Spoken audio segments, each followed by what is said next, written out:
In today's fast-evolving professional landscape, technical expertise alone is no longer enough. Whether in law, business, or sports, success hinges on performance, adaptability, and leadership that goes beyond the traditional playbook. Few people understand this better than our guest today that we've got on the topic, who I'll introduce shortly. Hello, everyone. This is Jason Smith, AVP and Head of Growth at KNOLSKAPE.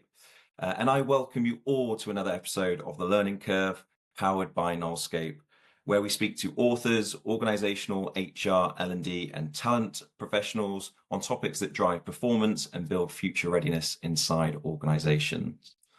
Let's welcome our guest today, Adam Oswald-Wilson. Adam is the Head of Performance and Talent Development at Shoosmiths LLP.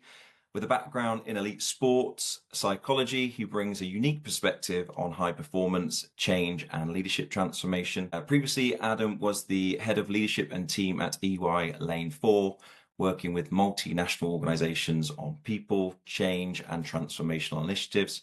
He also co-founded and chaired Behind Every Kick, a charity focused on youth empowerment.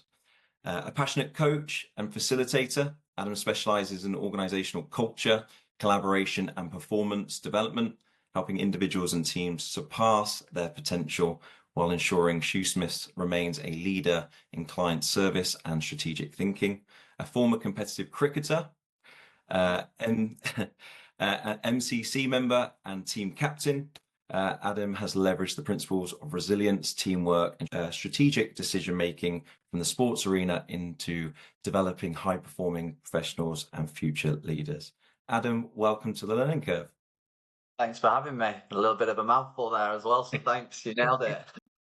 It was a big introduction, but you've had a vast career, and I know I was really excited by today because alongside yourself in a sporting background, I also come from a sporting background, and that transitions into performance and organizational development.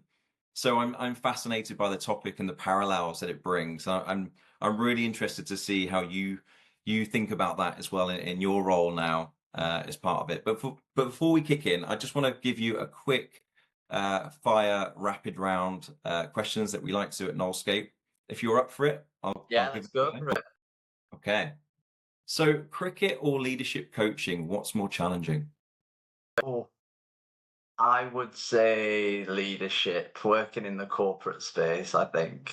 Okay. Interesting. I think obviously in that sporting environment, you've typically got kind of highly motivated, engaged, competitive people who are there for a very clear reason, right? And that's often the case in business, but it's not always the case. So I think the breadth of challenge within that kind of corporate arena is probably larger than in the cricketing or sporting world. Got you. Okay, corporate leadership coaching is the winner on that one. A sports psychology principle that every business leader should adopt. I would say probably like the marginal gains, continuous improvement. I think there's often like a belief in business that it needs to be like large scale change for it to be transformational. And I think sometimes the smaller wins can really add up. And often it is those kind of small 1%ers that makes the real difference in kind of day-to-day conversations, day-to-day contributions. So I think, no rocket science, and definitely one that I think other people would reference, but it's the one that immediately springs to mind for me. Love it. Okay. And the best piece of career advice you've ever received? I always like this question. Best piece of career advice. I think I would say the importance of building strong relationships, both internally and externally.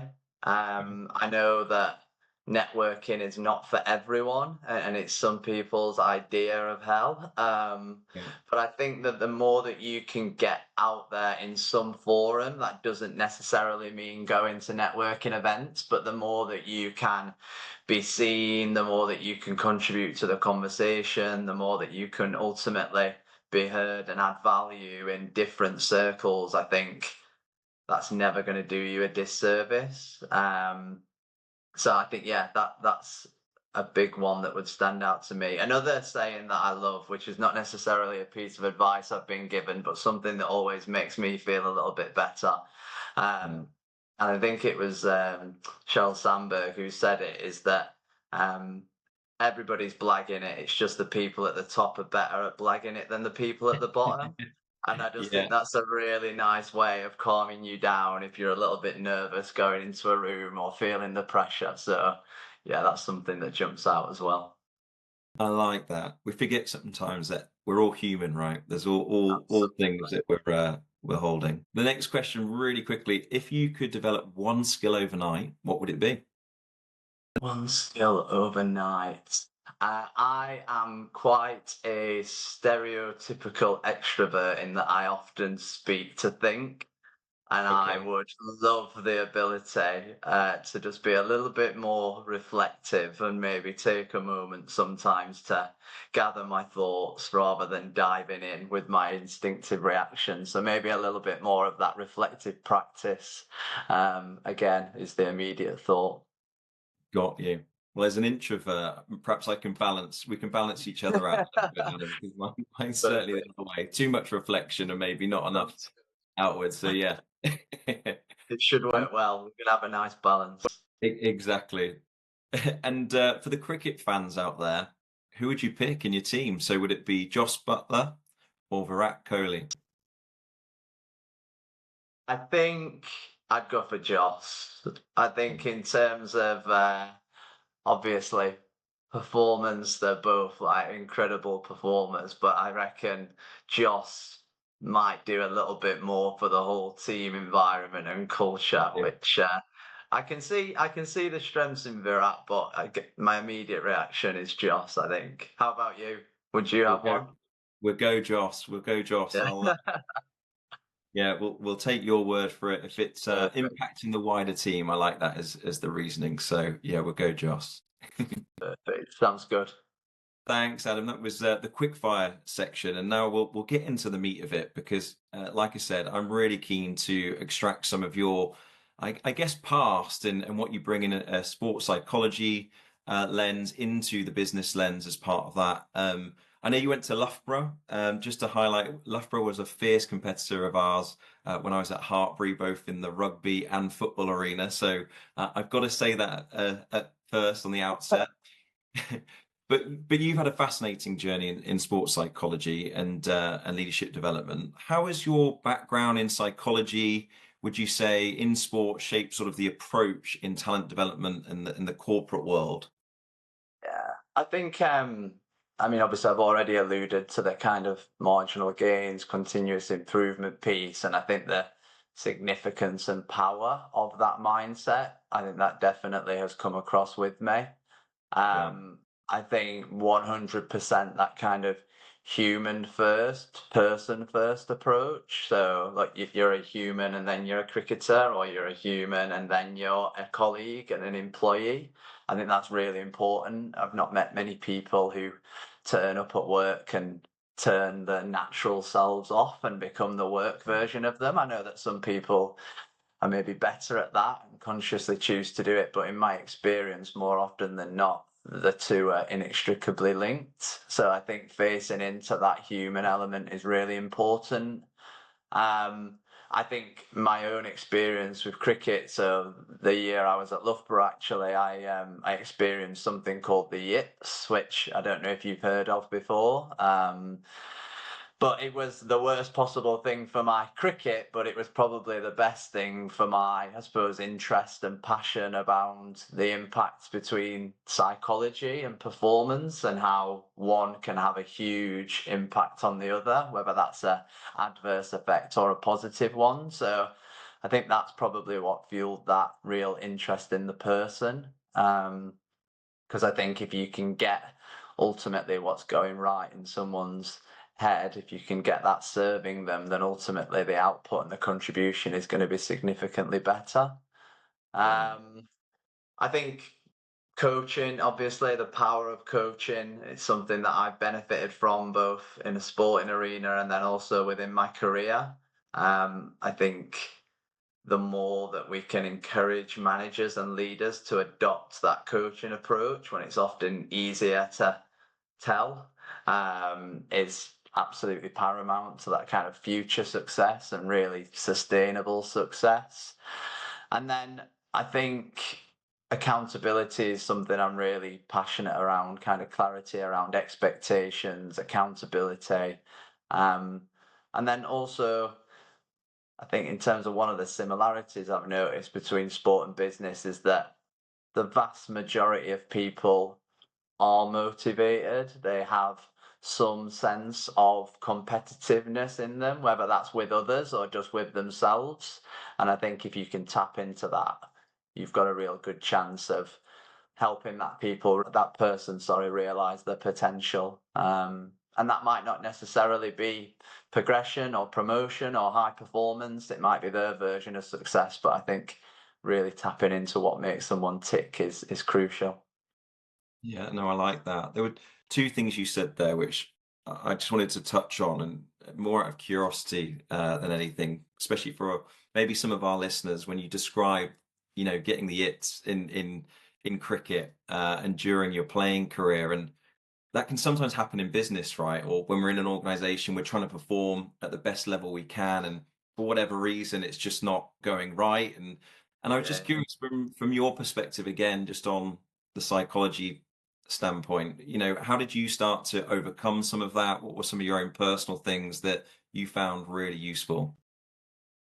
I mean, I think it was probably in the years that followed where I really got the clarity of what was going on. And I think it's absolutely transferable to business, as you said. I think for me, I realized it was probably my last year and last chance to make cricket a long-term career, and hence a lot of pressure that came with that of kind of, if it doesn't happen now, it's not going to happen. And if that's the case, what does that mean? Yeah. So absolutely a lot of pressure that ultimately I was putting on myself. And if you think about the world of work, obviously it's easy to do the same, that big presentation, that important meeting with a client. So I think there was a recognition of the pressure I was placing on myself. Mm.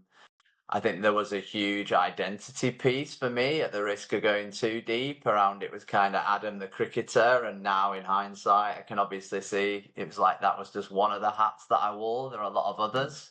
So I think again, that's really important within a work setting of kind of what are the different roles that you play, and where does work sit in that kind of conversation. Um, and then what else would I say?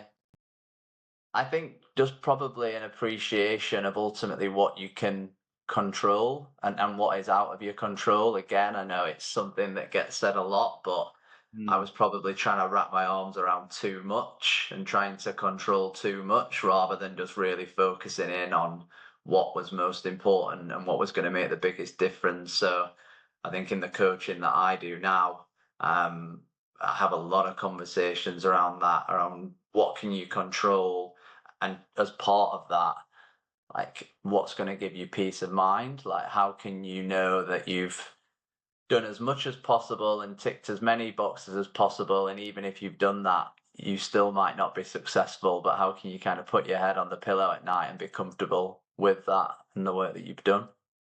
So yeah, I really lots. I like could go on, I could speak for hours about it, No, I but they're really the like ones that immediately jump to mind.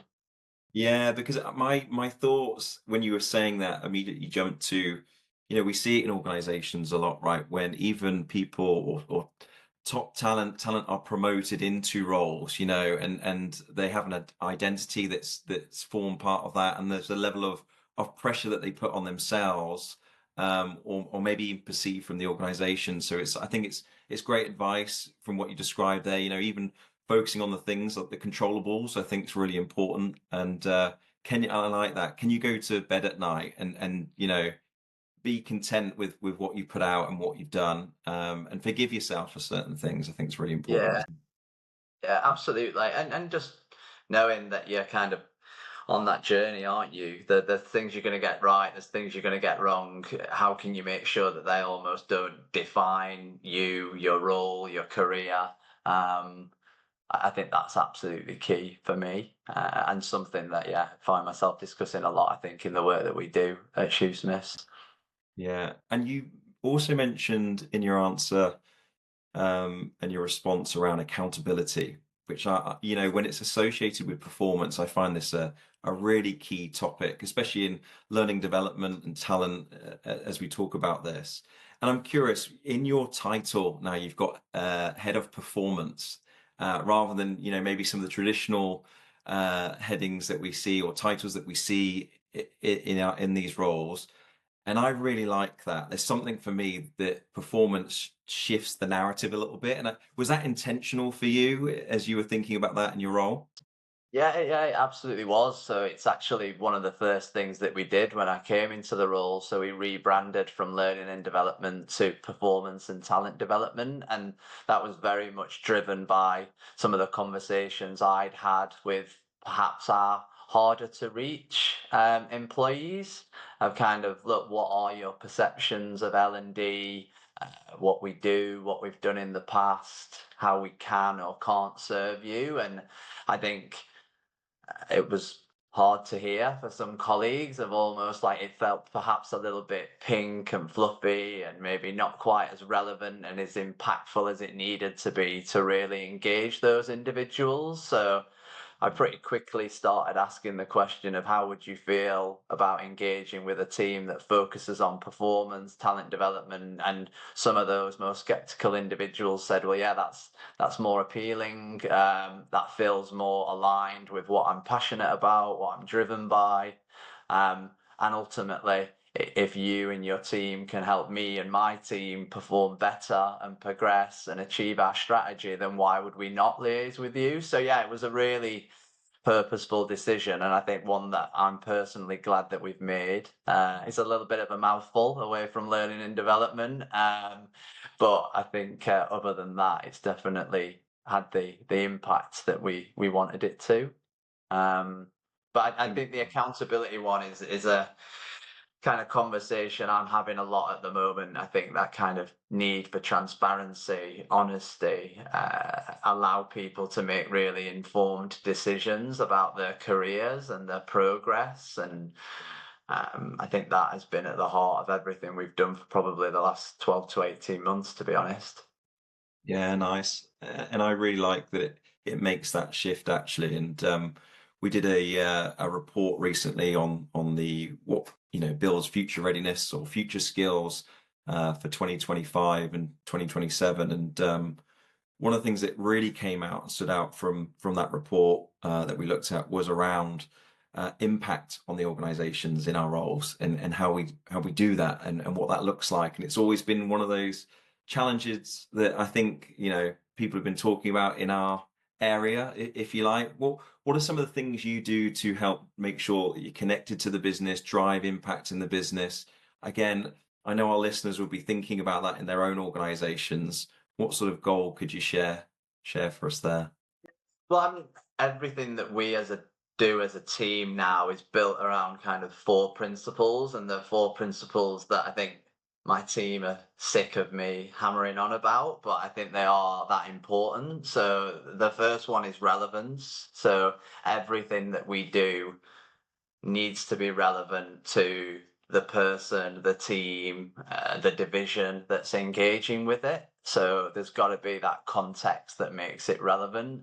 The second one is meaningful. So I've got to understand why I'm being asked to engage with it. And in many ways, I need to understand what's in it for me. I understand what's in it for our clients and I understand what's in it for the business, but actually what's in it for me, because I think that that's a really important driver for the vast majority of people. The third one is that it's got to be impactful. So it's got to allow me to do my job better, ideally when I go back to my desk. So as soon as possible. And then the last one is available in the flow of work, which I know is a little bit of a L&D sort of buzzword or buzz phrase at the moment, but I haven't found anything better. So just how do we make it as accessible as possible when people need it most?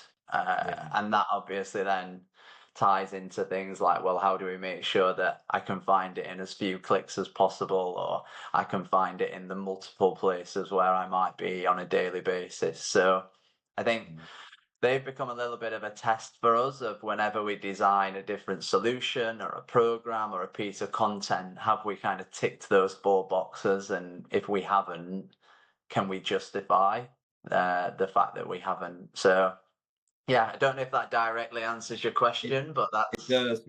Adam, I was jotting those down as you describe them. So that's really helpful. So relevant, meaningful, impactful, and available in the flow of work. I yeah, captured them as part of it. And that's it. that sort of lends itself to the next question that I had around AI. And now you can't go through a podcast or anything these days without mentioning the phrase AI. With AI and automation transforming sort of the legal research, contract review, case management, how do you see the role of human skills then shifting in the legal practice as part of that? Yeah. But I'm quite fortunate to be at Shoosmiths in this regard because they've very much been a leader in this space. So the fact that they wrote a book on it, so I've got to plug the book here that some colleagues wrote all Please. around kind of legal practice in the digital age. So I think we've adopted a slightly different approach to some of the law firms. We very much encouraged the appropriate use of AI and started building it into some of our processes. So, for example, when it comes to assessing our future trainees and our trainee assessment centres, we haven't banned the use of AI when it comes to applications. We've actually encouraged our applicants to use it and then asked them how they've used it to improve their submission, because we Yeah. recognise that the skills are going to be so important should they go on to become our lawyers of the future. So I think that's something that's been really important for us. I think we've got a belief that kind of human skills are going to become the differentiator. If you've got a lot of firms potentially using similar technology, then the Yeah. human piece is what's going to differentiate firms. And it's those who have got the stronger human skills that are probably going to stand out and be more high performing. Um, we also think the opportunity that AI offers is that ultimately there will be more time to focus on developing those skills. So can we work with our younger lawyers who might have originally been needing to do particular tasks and really give them the skills or enable them to become those kind of trusted advisors that truly do understand our client strategy, that really do get alongside them and help them solve not just necessarily the legal problems that they're grappling with, but the wider strategic objectives. So I think that's been at the heart for us. I think the other thing, and this is a little bit of a soundbite that a colleague said, but I really like it. It was just the fact that technology is not going to replace lawyers, but lawyers who use technology will replace those who don't. And I think that is a really important sentiment, especially when it comes to things like leadership. I mean, ultimately, we believe that effective leaders will adopt AI, they'll champion it, they'll engage with it. They'll also potentially know when to sort of override the AI and to innovate beyond what it can offer and challenge it, right? Because it's not going to have all the answers. So yeah, it's a big part of our conversation. It's built into all of our career frameworks now, so it's part of our expectations, but we definitely see it complementing the work that we do rather than being a challenge or huge area of concern, I would say.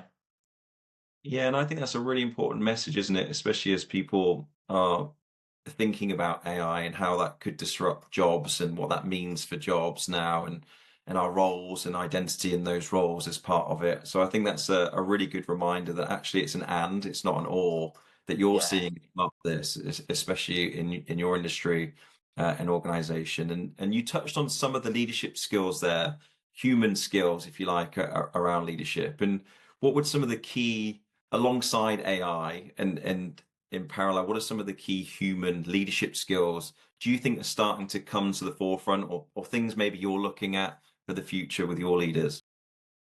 I mean, I think in terms of the adoption, there's a piece around almost like curiosity, Yeah. also being humble enough to recognize that this is going to be a new skill that you need to learn, and being comfortable as leaders putting up our hands saying, look, this is not necessarily an area where I'm particularly strong right now, but much like I'm asking you as a junior lawyer to go on a learning journey, I myself am going to go on one. I think, let's be honest, the kind of younger generations are going to come in expecting the use of AI. They're potentially going to be more sophisticated users of the technology than our more senior members of staff. So there's a really interesting dynamic there, and I suppose opportunity for that sort of reciprocal mentoring, or however we might choose to position it, or reverse mentoring as well. So I think, yeah, curiosity, being humble, kind of spotting the opportunities to go on this journey together in teams and as an organization. And then I think ultimately emotional intelligence is going to be at the heart of all this, right? Like our clients are on this journey as well as us. So how do we recognize the pressure and the stresses that they might be under, and support them, right? We've kind of got an offering that goes beyond our legal practice, our sort of added services, and we're doing lots to support our clients in this space in terms of how legislation's moving and how they need to support their employees. So I think there's lots of opportunity here, definitely. Yeah, and I think the humility piece for leaders now is going to become more and more important, isn't it? Alongside AI and the digital elements that are now out there. I think being able to show that and actually lit some of the release some of the cape or the Yeah, mask a little bit is going to become more important. I think people will start to look for that a lot more. yeah, I like what you said around emotional intelligence, curiosity. I mean, these are really human traits, aren't they? That you warm to people, that have these traits as part of that. And I think in an AI digital world, actually these are going to be more and more important. Like we saw out of the pandemic, people yeah, always used to ask Jason, hey, what do we need to now focus on in terms of leadership? And I said, well, some of the core human leadership principles haven't really changed, like you described there, Adam. It's actually how do we become more intentional around them? How do we, relinquish the mask a little bit, which I think, yeah. leaders are gonna have to get used to. Yeah, I think there's a real sort of tension with it all, isn't there? Because you Yeah. do want your leaders to be authentic and to be real and to obviously share what's going on for them, but then there's a need to lead at times, and to, even with that kind of concern or worry, it's kind of how do you strike that balance and that middle ground. I think in the world of law, there's obviously other considerations. There is that kind of ethical reasoning that maybe AI can't necessarily do in the same way that we as humans can. So that's another skill that's going to be particularly important. I think critical thinking, creativity, you're right, all of these human skills are going to be of absolute paramount importance. I think it's a difficult time to be a leader. Like, the breadth of what's expected of our leaders and managers is huge in terms of health, well-being, technology, everything else. So yeah, it's a exciting time, but also a challenging time, I think, for leaders who are often being asked to do more with less. Yeah, I couldn't agree more. And one of the things that keeps coming out with the conversations that we're having in this space is also around personalization Yeah. for leadership. As we think about learning and development, as we think about our talent strategies, what are some of the things and examples you've been doing or looking at as you're embedding more personalized leadership development or talent strategies inside Shoosmiths? Yeah, so I mean, we're obviously making best use of the tools that are available to us. So we use a number of different sort of psychometrics, a number of different team tools, individual tools. The vast majority of what we do now is led by our engagement data. Yeah. Very sort of keen on and passionate about being able to draw that line of sight between kind of you said and we did. I think that's a really important way of driving engagement and making sure that our people feel listened to, and ensuring that it feels like our strategy as a collective rather than the firm's strategy that's done to its people. So obviously being data led wherever possible, but I think beyond that, there's a real focus on conversations for us as a business at the moment. So those day-to-day conversations, I often say like it's conversations that create culture, and realistically, the extent to which we are or aren't getting those conversations right will significantly impact our people's performance, engagement, motivation, all of the things that we need to get right. So we're definitely evolving our approach to talent assessment, trying to make sure that the feedback that we can offer off the back of a interview is obviously as bespoke and as tailored as possible. We've done a huge project over the last 18 months, which has led to the creation of our sort of 5 career frameworks for our 5 most typical pathways. And we've aligned and curated all of our learning content with those expectations. So it's now easier than ever, for someone to say, well, look, this is where I need to develop. And then with a click of a button, you're taken to content that's relevant to those areas and those expectations. And then, as I said, drawing that real line of sight between the expectations the firm has, my performance and contribution, and then how that's going to help me progress, whether that be through pay or roles, or even just feeling like I'm improving and developing in my role. So again, comes back to those 4 principles, but just really trying to make it as relevant and meaningful for each and every individual in the business. Sure. Got it. And I guess one of the big challenges within your environment is law firms often operate on billable hours, which can make training or development, a bit more difficult, because there is I guess, a key metric there that you're looking at. What strategies have worked for you in terms of ensuring that professional development still is seen as essential in terms of its investment, and not an interruption, but it's to support the performance. Yeah. I mean, that was definitely one of the biggest shocks coming from outside of law, is obviously every 6 minutes that you're not at your desk is potentially 6 minutes lost. So it's a unique challenge. I think linking it back to the project that I mentioned we've been working on, the One Shoosmiths project, I think we really worked with the business on that, and genuinely worked with the business from kind of top to bottom, in terms of people in the roles, to say what are the challenges that you're grappling with on a daily basis and how do we support you to navigate them. Equally, it was a way of us understanding the business's needs of different audiences and really trying to drive that two-way conversation. So I think that kind of co-creation has meant that people have wanted to engage and been more likely to engage. I think there's a whole host of other tactics that we've kind of employed. I think storytelling and championing has been key. So the individuals who have potentially been promoted or have been offered opportunities off the back of their engagement with development, we've gone big on telling those stories. I think we've built development into the career frameworks, into the promotion processes. Our triannual conversations are part of our collegiate bonus. So that's very much focused people's attention, given that it influences their end of year bonus. So that's meant that we know the conversations are happening, and we're now obviously working hard to make sure that the quality of the conversation is strong.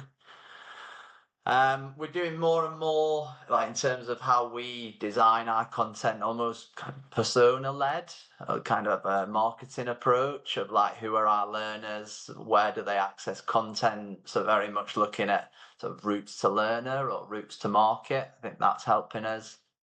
And then the other one I think is around kind of novel approaches to learning and development. So we're exploring VR and how we might integrate that into pockets of the business. And then talking about being humble earlier, us recognizing that we can't do it all as an internal team. So I think we have been quite strategic in our use of external subject matter experts. So we had Professor Steve Peters do quite a lot of work with us last year, which obviously potentially attracted different parts of the business. We've had Matthew Saeed. So I think plugging those real sort of names and brands in to attract engagement has also helped. And then it's a case of keeping them engaged, right, and wanting to come back to us. So yeah, they're the immediate ones. It sounds as though, Adam, like you said before, you really looked at it through the lens of those four pillars, which have helped drive that. Thinking about actually for those individuals, that telling that story of what does it mean for you individually, what does it mean for the organization, the team, our clients, customers, as part of that, and being able to tell that story actually has Yeah. really shaped some of that. And even what you described there, not just looking insular in terms of inside our organization, but actually how are we thinking about an outside in perspective with some of those thought leaders that you described there is really important, isn't it? To get more of a rounded view, and that sort of elevates it as well. Yeah, I think so. I think that external sort of disruption, and you can definitely create that disruption internally as well, but I think it provokes a different type of conversation, right? It's a different stimulus.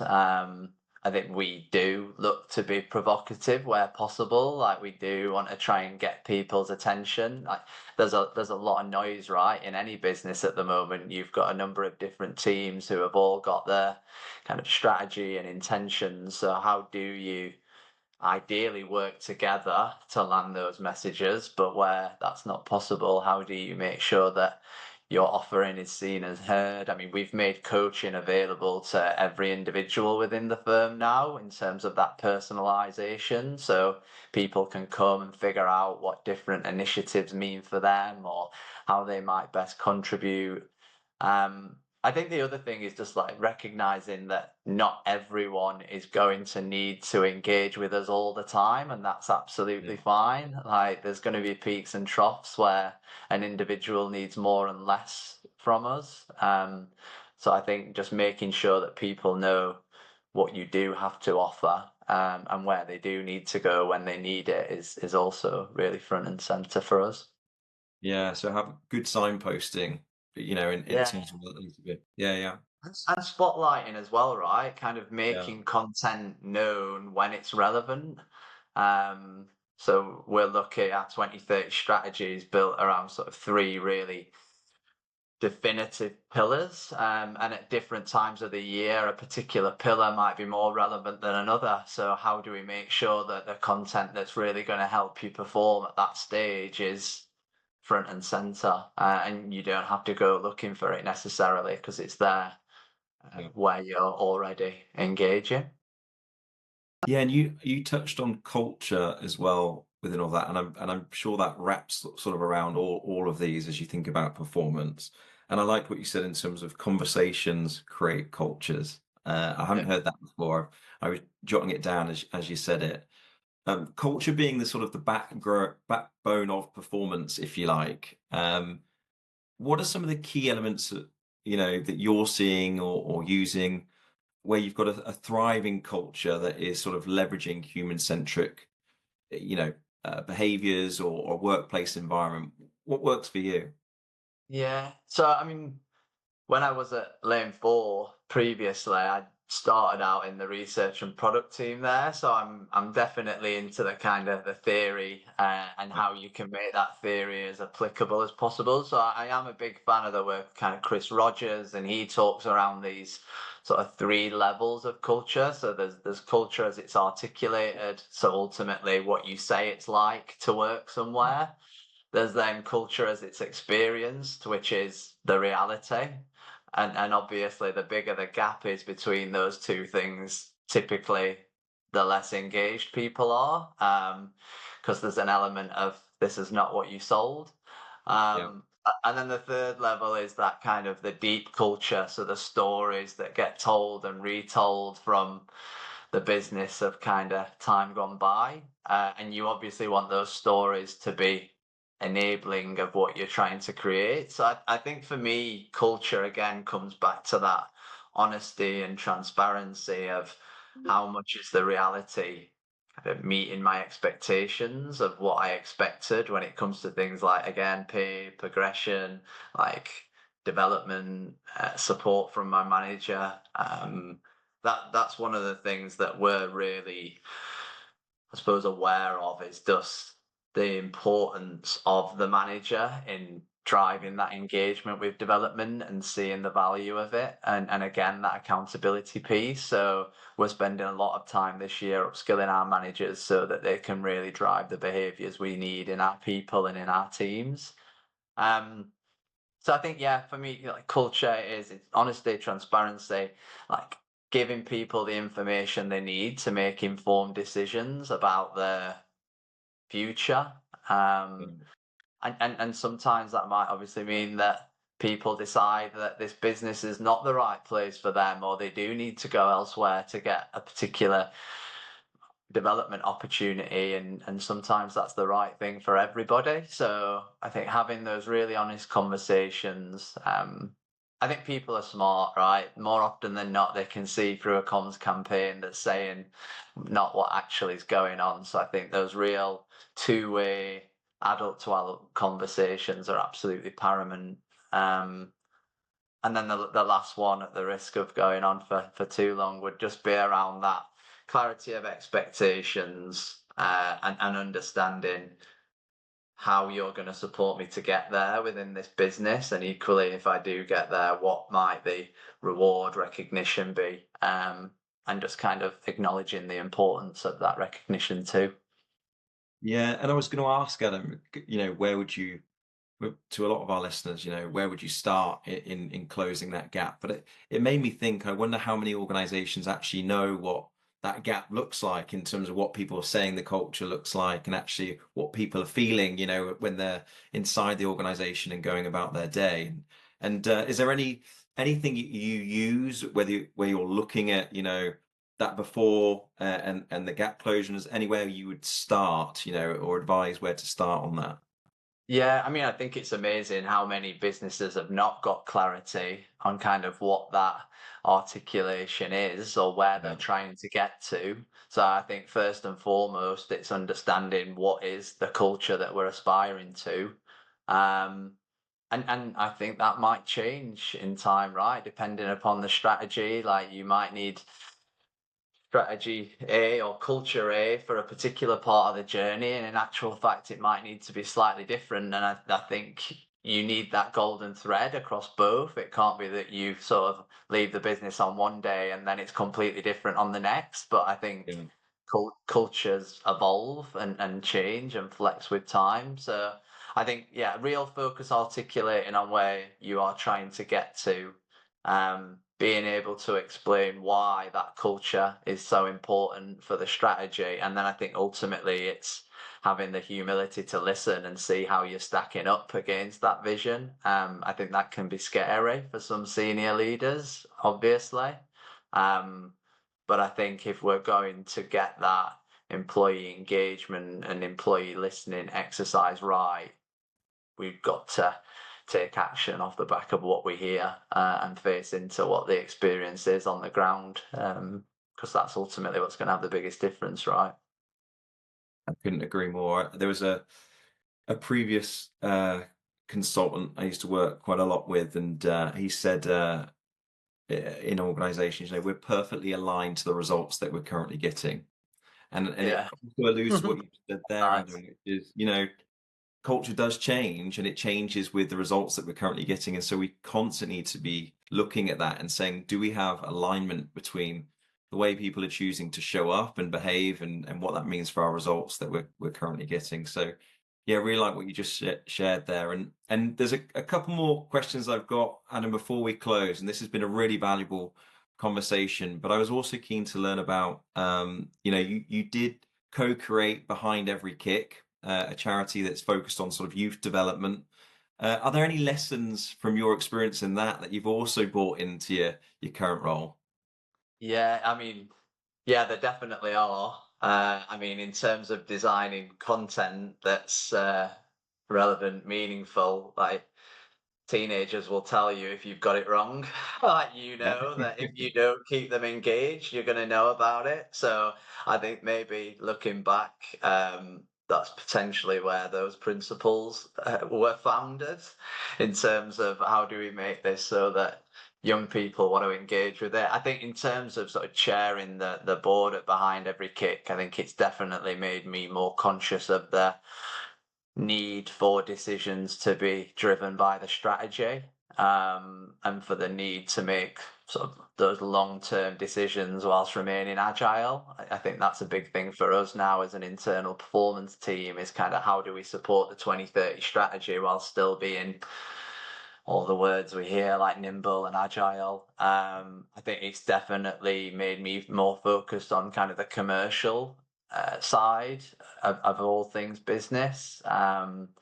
The focus on ROI, the need to be data led. I think that's the one thing that you get also working with lawyers, is that you absolutely need to be credible, you need to have your sources, you need to be able to defend your position. So I think that real focus on the detail and being able to justify decisions is massive. And then I think the other one, which is a little bit left field, is just we've made quite a conscious effort to kind of dial down the focus on learning and development when you're in our workshops. We're trying to make it more around the business's problems and how we help people solve the problems they're having on a day-to-day basis. And that might be more about us signposting to other teams and other development. But I think, again, when you're working with a room full of teenagers, they don't necessarily care all that much about what you've done in the past or what qualifications you've got. It's just, are you actually helping them with the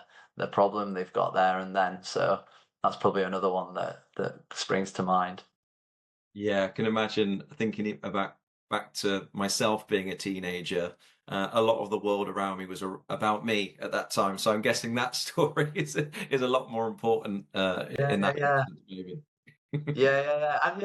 And just trying to connect, right? How the decisions you make today will have an impact on the kind of future. I can always remember speaking to some students and kind of say, oh, well, why do I need to care about maths? And it's kind of like, well, what do you want to do in the future? And they might have an idea of that. And then how do you connect those two things so that that lesson that didn't feel all that relevant or important at the time has all now of a sudden got a meaning? And I think sometimes we have to do that in business, right? Like, why am I being asked to do this? So, yeah, probably more similarities than I'm conscious of now I think about it.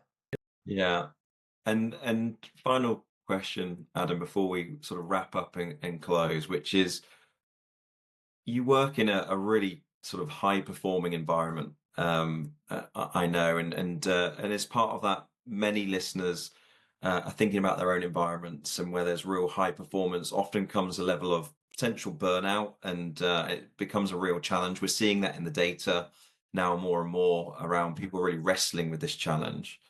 Um, how can leaders balance sort of that performance aspect of their role and also the expectations on well-being? Yeah. What Yeah. advice would you give there? Yeah, it's another difficult one, isn't it? When kind of targets keep getting higher and kind of Yeah. success is becoming more and more of a stretch. I think sometimes the conversation we have around health and well-being is not helpful. I think we talk around that sort of that trip to the gym or that walk or that mindfulness is going to cost me an hour, rather than like the value of that hour in terms of, well, actually I might be more focused, I might have more energy, I might be able to perform for longer. So I think there's a real need to focus on the value of those exercises rather than the cost. I think there's a need for sort of individuals and managers and leaders to recognize the peaks and troughs of business, and kind of appreciate that if there really has been a peak, do we need to allow that person or that team some form of flexibility so that they can recharge and go again? It's completely unrealistic, I think, just to see the peaks as continuous. People are going to burn out there. So we're talking a lot around how do we make performance sustainable, and how is it sustainable high performance rather than just high performance? Because I think you can get some bad habits there. I think, again, in terms of the data, it's really important to use the tools that you do have available to you. Simple things like tracking, obviously, the holidays and who are the people who are not taking it. Do you need to have conversations around why that might be? The engagement data, again, has often highlighted some interesting pockets for us to explore what might be going on there. I think for me, it's often about checking in with colleagues. If you do have a direct report who you may be concerned about, but they're not telling you, for maybe they don't want to sort of show that, if they perceive it as weakness or they're worried that it might be career limiting. So I often check in and say, look, I'm noticing this about this individual. Like, is there anything you've noticed? So sort of comparing notes. And then I think, again, it comes back to that storytelling, champion those positive behaviors, role modeling as a leader. And then I think the technology, the AI, working smarter, not harder where appropriate. And then the last one is just like, sometimes it does require difficult conversations with clients as well, right? Sometimes the clients can be the driver of those expectations. So that can be a difficult one to navigate when obviously you're trying to service them as well as possible. But I think that does need to be part of the conversation as well. Yeah. Adam, there's some absolute gold in there, and thank you so much for today. And I know our listeners and viewers will take a lot from it. So thank you for your time and sharing some of your experiences. It's been really valuable, and I've really enjoyed the conversation. So thank you so much for that. I'll drop the book that you highlighted. We'll make sure we put that in the link as well. That's important. And if people want to grab hold of you, I mean, I follow a lot of your posts on LinkedIn and things like that. Is that the best place to see Definitely. go to? Yeah, I would love to connect. And I think, it's another area where we're trying to add value, not just internally, but externally. So yeah, please do. And thanks for the chat. Really enjoyed it. Brilliant. Thanks, Adam. And thanks to all of our listeners for tuning in to The Learning Curve. And we look forward to seeing you again soon. Thanks, everyone, and goodbye.